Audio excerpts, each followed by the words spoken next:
gözlerimden yıkıp dökken yaşım sırgıp çözdü menzildim. Hoş dedim gider çağda yaş egip gözlerimden yıkıp dökken yaşım sırgıp çözdü menzildim.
Hiç kişiden ağrılmayman, təqdirge yoktur amal.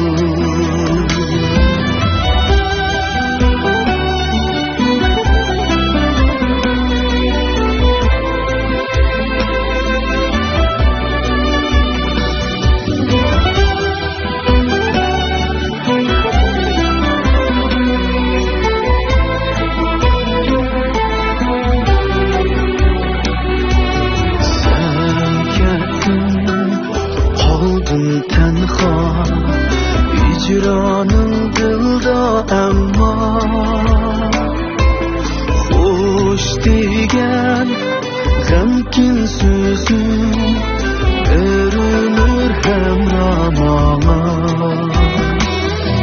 Sen kettin qoldim tenha icranın dilda emma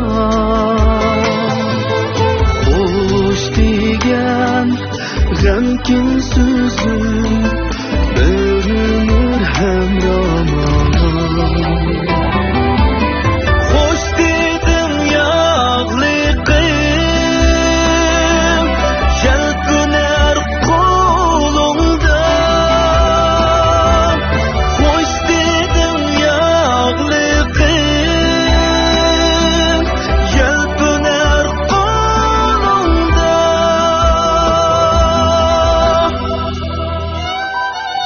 Biz ikimizning söygüsiga oq kecha bo'lsin guvoh. Biz ikimiz ayrilganda chiqar demeyin shamol. Hech kishidan og'rinmayman, təqdirge yoktur amal. Hiç kişiden ağrınmayman, təqdirge yoktur amal.